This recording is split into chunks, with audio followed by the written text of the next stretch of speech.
Shalom. Shalom. Apa kabar Bapak Ibu? Luar biasa. Puji Tuhan.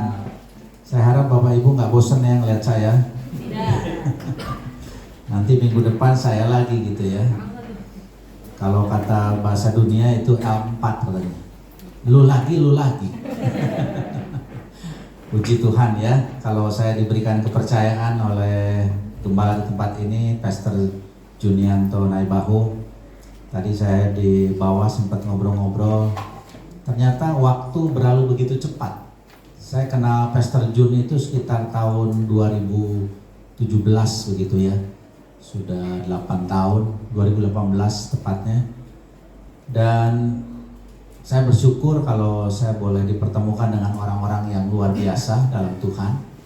Termasuk Saudara Rama ini, anak saya di dalam Tuhan ya.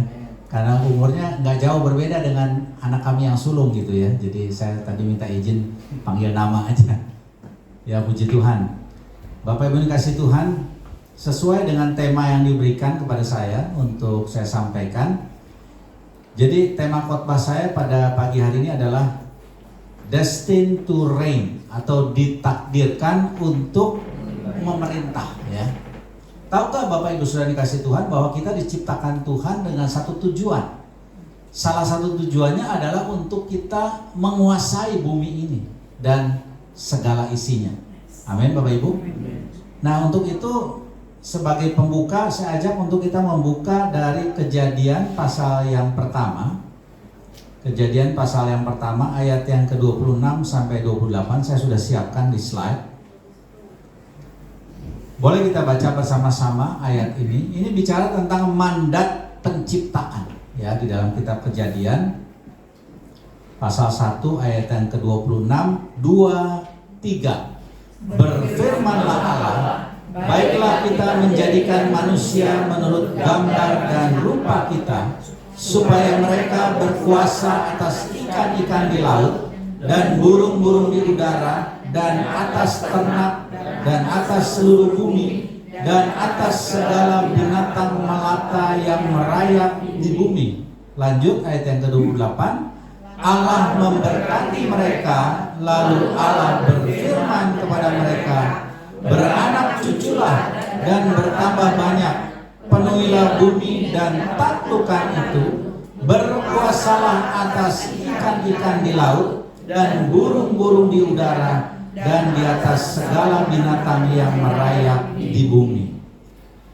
Katakan amin. Amin. Bapak Ibu dikasih Tuhan, di sini ada satu kata penting ya. Di dalam ayat yang ke-26 dan ayat yang ke-28 saya buat dengan huruf yang berbeda, dikatakan di situ apa? Berkuasa ya. To take dominion ya kalau dalam bahasa Inggris. Jadi memang Tuhan menciptakan Bapak, Ibu, Saudara dan saya untuk berkuasa, untuk menaklukkan bumi ini dan segala isinya. Nah Bapak Ibu dikasih Tuhan, kalau kita mengerti tentang hal ini adalah sebuah mandat ya, sebuah pesan penting yang Tuhan sampaikan kepada kita, bahkan diikat di dalam satu perjanjian. Makanya Alkitab kita itu terdiri dari dua kitab besar, yaitu Perjanjian Lama dan Perjanjian Baru. Karena Allah mengadakan perjanjian dengan umatnya, bukan hanya dengan Abraham, Ishak dan Yakub, bukan hanya dengan Israel, tetapi Allah juga mengikat perjanjian melalui anaknya Tuhan Yesus kepada kita semua gerejanya. Katakan amin. Nah Bapak Ibu dikasih Tuhan, sebagai pendahuluan kita harus mengerti dahulu ketika kita ditetapkan untuk berkuasa, kita harus mengerti bahwa kita adalah orang-orang yang memiliki identitas rohani di dalam Kristus. Amin. Kalau kita hidup di dunia aja butuh yang namanya identitas, betul? Paling tidak kita diberikan nama oleh orang tua kita.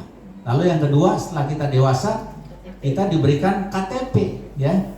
Kalau kita mau bepergian ke luar negeri, kita memiliki paspor, ya. Lalu ketika kita selesai sekolah, ada yang namanya ijazah dan seterusnya dan seterusnya. Ini bicara tentang identitas. Tapi ini adalah identitas duniawi yang melekat kepada kita. Nah, yang perlu kita mengerti adalah kita juga memiliki identitas rohani. Katakan amin.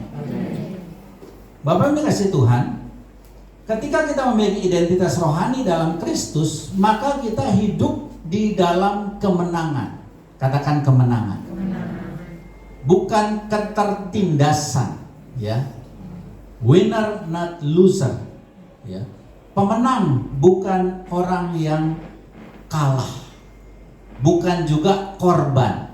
Kan kita selalu mendengar istilah playing victim, berperan sebagai korban, mengidentifikasi dirinya sebagai korban, ya.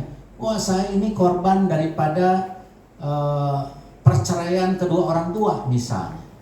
Saya ini korban daripada pergaulan yang buruk. Saya ini korban daripada hal-hal yang buruk yang terjadi dalam hidup saya. Seringkali kita menyalahkan diri sendiri tentang itu. Memang setiap kita punya background, punya masa lalu yang tidak baik ketika kita belum dalam Tuhan. Amin. Tapi waktu kita mengenal Tuhan, Tuhan sudah tetapkan kita untuk hidup berkemenangan. Amin, Bapak Ibu. Bukan ketertindasan, bahkan diberikan otoritas sorga, ya. Di dalam Matius 18 ayat 18 dikatakan, apa yang kamu ikat di bumi itu terikat di sorga. Apa yang kamu lepas di bumi itu juga terlepas di sorga. Jadi ada otoritas yang melekat ketika kita memiliki identitas di dalam Kristus. Nah, di dalam Roma pasal yang kelima ayat yang ke-17 dikatakan begini, saya bacakan. Sebab jika oleh dosa satu orang maut telah berkuasa oleh satu orang itu, maka lebih benar lagi mereka yang telah menerima kelimpahan kasih karunia dan anugerah kebenaran akan hidup dan berkuasa. Sekali lagi ada kata-kata kuasa di situ. Oleh karena satu orang, yaitu Yesus Kristus.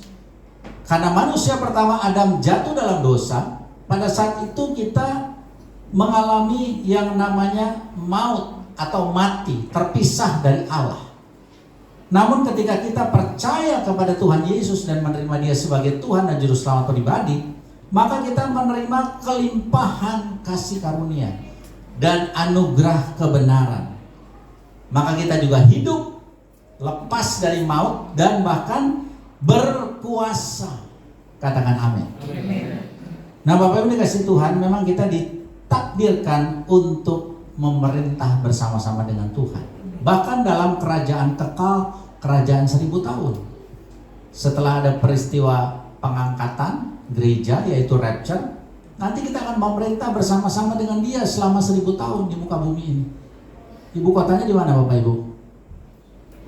Di Yerusalem baru, ya. Kalau Yerusalem yang lama kan masih sibuk perang, ya, dengan Iran. Kita juga ngeri, ya. Tadi sempat istri saya melihat pemberitaan di medsos gitu, ya, di perjalanan. Waduh, ini ngeri juga ya kalau tinggal di Israel. Untung saya juga nggak diekspor ke Israel waktu itu. Ya, puji Tuhan Bapak Ibu yang dikasih Tuhan. Jadi kita ini memiliki identitas rohani di dalam Kristus. Nah, apa identitas kita dalam Kristus? Ya. Yang pertama adalah kita bukan lagi budak dosa, tetapi apa? Anak Allah. Ya. Kalau kita adalah anak dan Allah adalah Bapa kita, maka kita melekat di dalam hak waris daripada kerajaan sorga. Katakan amin. Bapak Ibu dikasih Tuhan, di dalam Galatia 4 ayat ke-7 dikatakan, kamu bukan lagi hamba, melainkan anak. Jikalau kamu anak, maka kamu juga adalah ahli-ahli waris dari Allah. Ya. Kalau kita mewarisi satu kekayaan mungkin dari orang tua kita, dari kerabat keluarga kita merasa diberkati dengan hal tersebut. Tapi ini bicara tentang ahli waris kerajaan Allah, sesuatu yang melampaui dari apa yang kita bisa miliki di dunia ini, Bapak Ibu. Baik kekayaan, ya, kedudukan, jabatan, posisi, dan seterusnya kita bisa sebutkan. Tapi sebagai ahli waris kerajaan Allah, yang terpenting adalah kita bukan lagi budak dosa. Amin. Tetapi anak Allah. Dan bahkan di dalam tingkatan tertentu dikatakan kita ini adalah imam dan raja. Ya, di dalam 1 Petrus dikatakan kamu adalah imamat rajani, bangsa yang terpilih, umat yang kudus yang sudah ditetapkan Allah untuk menjadi terang bagi dunia ini. Amin Bapak Ibu. Di dalam Wahyu pasal yang pertama ayat yang kelima dikatakan begini. Dan dari Yesus Kristus saksi yang setia yang pertama bangkit dari antara orang mati dan yang berkuasa atas raja-raja bumi ini, bagi Dia yang mengasihi kita dan yang telah melepaskan kita dari dosa kita oleh darahnya. Melalui darah Yesus kita ditebus, melalui darah Yesus kita dibebaskan, melalui darah Yesus kita menjadi pemenang. Katakan amin. Yang berikutnya adalah identitas akan menentukan cara kita hidup. Ya, ada yang orang-orang kalau kita perhatikan identitasnya itu ada dalam harta yang dia miliki. Ya, kalau kita perhatikan adalah seorang pengacara terkenal, kalau dia lagi siaran di televisi selalu begini-begini tangannya. Ya, saya nggak usah sebut nama gitu ya, pasti Bapak Ibu sudah tahu. Nah, identitas itu melekat di dalam dirinya. Apa yang dia miliki, harta dunia itu melekat. Ya, mungkin kedudukan, mungkin jabatan, itu melekat. Tetapi kita sebagai anak Allah yang memiliki identitas di dalam Kristus, kita menampakkan sesuatu yang jauh melampaui itu semua, yaitu hal-hal yang rohani. Katakan amin. Jadi yang pertama, sekali lagi ditekankan bahwa kita bukan budak dosa tetapi anak Allah, bahkan menjadi imam dan raja di dalam Kristus, ditetapkan sebagai pemimpin-pemimpin baik dalam keluarga, memimpin diri sendiri dan juga memimpin dalam skop yang lebih luas. Nah, itu yang menentukan cara kita hidup, ya. Makanya identitas dalam Kristus itu sangat penting bagi orang percaya, supaya kita hidup berpadanan juga dengan Kristus, Bapak Ibu dikasih Tuhan. Lalu yang berikutnya apa? Tadi dikatakan kelimpahan kasih karunia, ya. Diterima oleh kasih karunia bukan karena usaha kita sendiri. Ya, di dalam Efesus pasalnya yang kedua, kalau kita buka sebentar di dalam Efesus pasal yang kedua, di situ kita bicara tentang kasih karunia yang dilimpahkan kepada kita. Efesus pasal yang kedua ayat yang ke-8 dikatakan begini. Sebab karena kasih karunia kamu diselamatkan oleh iman. Itu bukan hasil usahamu, tetapi apa? Pemberian Allah. Itu bukan hasil pekerjaanmu. Jangan ada orang yang memegahkan diri. Ya. Kalau kita menyadari bahwa keselamatan yang kita terima itu adalah kasih karunia, anugerah yang Tuhan berikan, maka kita akan menjadi orang-orang yang tadi dikatakan dalam pujian, kita akan semakin kecil, semakin berkurang. Kristus yang semakin bertambah, semakin besar dalam hidup kita. Karena kita tahu hanya karena kasih karunia, sola gratia, only by grace, ya. Hanya karena anugerah. Kasih karunia memberikan kita kuasa untuk menang. Katakan sekali lagi, menang. Karena apa? Kasih karunia. Bukan karena kekuatan kita, bukan karena kehebatan kita, tetapi semuanya karena kasih karunia. Lalu yang berikutnya, nah ini bonusnya, hidup dalam kelimpahan. Ya, kelimpahan itu bukan hanya harta jasmani saja, tetapi yang lebih penting adalah harta rohani, ya. Kebajikan, pengetahuan, kesetiaan, kekudusan, dan seterusnya. Buah-buah roh, kasih, damai, sejahtera, sukacita, penguasaan diri yang terakhir. Jadi ini bicara tentang kelimpahan kasih karunia. Lalu yang berikutnya masih bicara tentang ditakdirkan untuk menjadi orang-orang yang memerintah bersama dengan Tuhan. Yaitu kita memiliki otoritas tadi. Otoritas untuk mengalahkan musuh. Ya, di dalam Injil Lukas pasal 10 ayat 19 dikatakan begini. Sesungguhnya aku telah memberikan kuasa kepadamu untuk menginjak ular dan kalajengking, dan kuasa untuk menahan kekuatan musuh, sehingga tidak ada yang akan membahayakan kamu. Ya. Jadi nanti kalau lagi jalan-jalan di kebun ketemu ular, wah saya dikasih ayat ini, saya harus injak ular itu. Bukan seperti itu ya pengertiannya.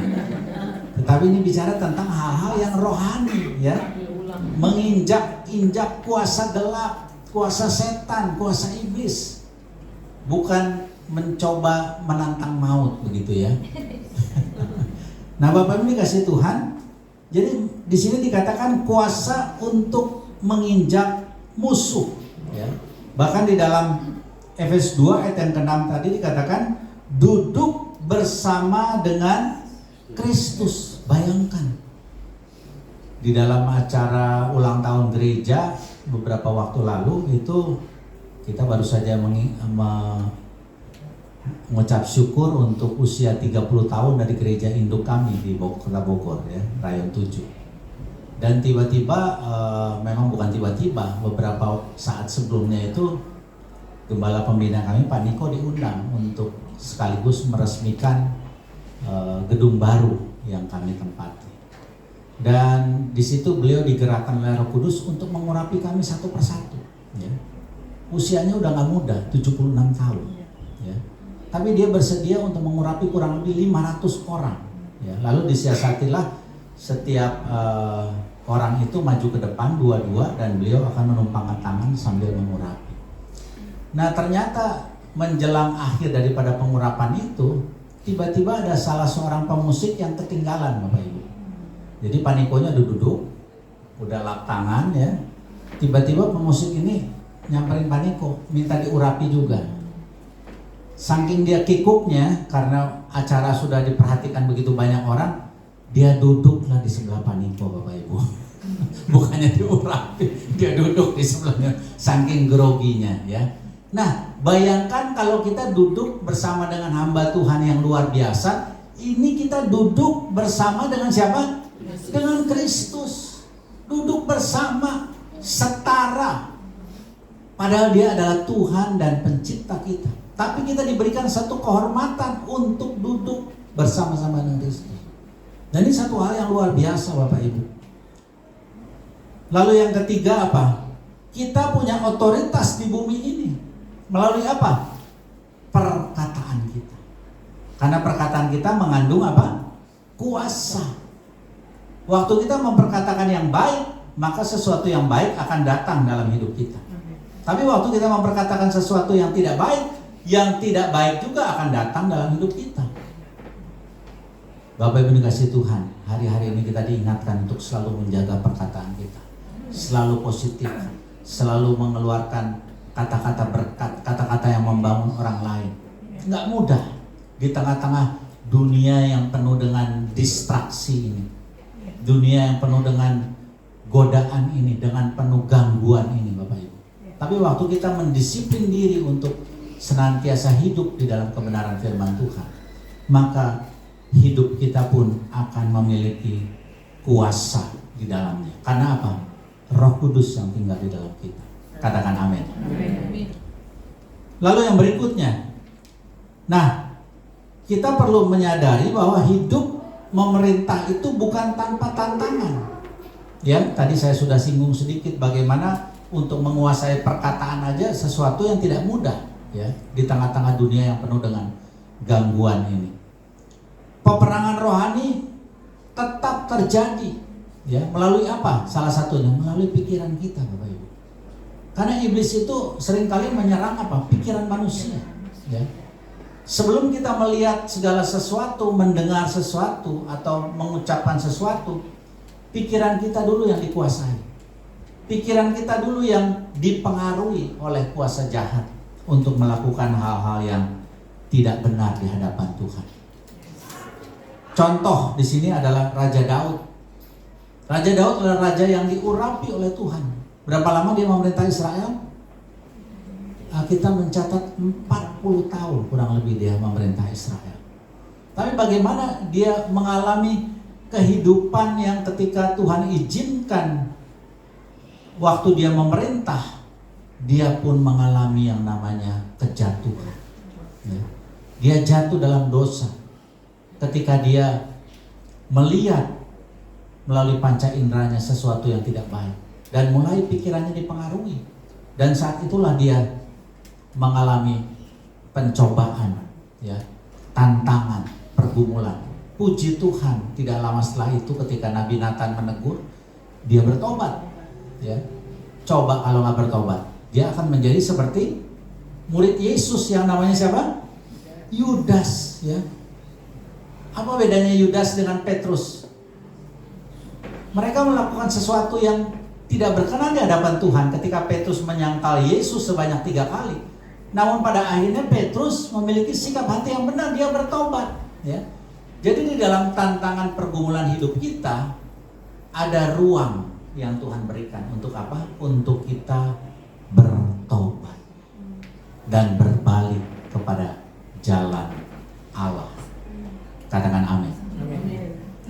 Itulah yang dikatakan kasih karunia yang ada dalam kehidupan kita.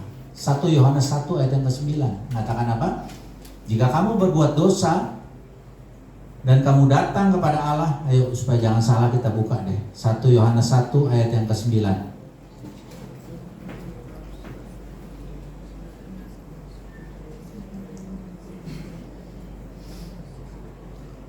Jika kita mengaku dosa kita, maka Ia adalah setia dan adil, sehingga apa?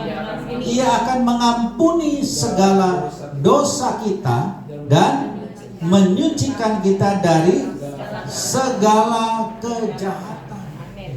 Kuncinya adalah bertobat. Katakan sebelahnya, ayo bertobat. Setiap waktu, bukan setiap hari, setiap waktu, setiap menit, setiap jam, saudara, kita bertobat. Waktu diingatkan Roh Kudus, oh iya saya salah, cepat segera berbalik, minta ampun. Maka dikatakan Ia adalah Allah yang setia dan adil. Ia akan mengampuni segala dosa dan menyucikan kita dari segala kejahatan. Luar biasa, detik itu juga Bapak Ibu yang kasih Tuhan, kita diampuni, disucikan. Harus memiliki iman di tengah proses seperti itu, ya. Iman yang tertuju kepada Kristus, iman yang tertuju kepada salibnya, di mana Dia telah mati di atas kayu salib, menanggung setiap dosa dan pelanggaran kita. Dosa pelanggaran siapa? Kita semua. Waktu kita memiliki iman seperti itu, maka Tuhan akan mencurahkan grace, anugerah dalam kehidupan kita. Bapak yang dikasihi Tuhan, cara hidup sebagai seorang raja dalam konteks memerintah, ya, yaitu sekali lagi iman, percaya kepada janji Tuhan. Baca Alkitab, di situ terdapat banyak janji Tuhan.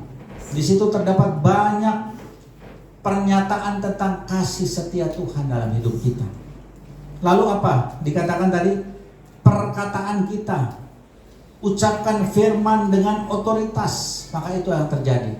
Ingat ketika dalam kitab Kejadian, di ayat-ayat awal itu dikatakan Tuhan menciptakan bumi dan langit dengan apa? Dengan firman, dengan perkataan. Jadilah terang, maka terang itu jadi. Melalui firman, melalui perkataan. Dan kita ini adalah ciptaan yang serupa dan segambar dengan Allah. Jadi duplikatnya Allah kita ini. Waktu kita mengucapkan sesuatu, itu pun akan terjadi dalam hidup kita. Lalu yang juga penting selain daripada hal itu adalah ketaatan, ya. Hati yang berkenan di hadapan Allah itu adalah ketaatan, ya. Taat kepada firman Allah, taat kepada otoritas, taat kepada para pemimpin, taat kepada orang tua, itu juga termasuk di dalamnya Bapak Ibu. Taat kepada guru di sekolah kalau yang masih sekolah, kepada dosen yang udah kuliah. Nah, ini juga berkenan di hadapan Tuhan ketika kita hidup dalam ketaatan. Nah, kita masuk dalam kesimpulan dengan cepat saja. Jadi yang pertama, kita tidak diciptakan untuk jadi apa? Korban. Ya. Kita tidak diciptakan untuk jadi korban. Tuhan memanggil kita untuk memerintah. Ingat tadi mandat penciptaan untuk berkuasa, untuk memerintah, to take dominion. You were born to reign. Nah, yang menarik, mandat penciptaan itu di dalam perjalanan juga menjadi berubah menjadi mandat pemuritan. Yang setuju dengan saya boleh katakan amin. Matius 28 ayat 19-20. Jadikanlah semua bangsa muridku, ya. Dari mandat penciptaan beralih kepada mandat pemuritan. Nah, setiap orang percaya itu harus memuridkan. Dimuridkan terlebih dahulu tentunya. Ketika Bapak Ibu memberi diri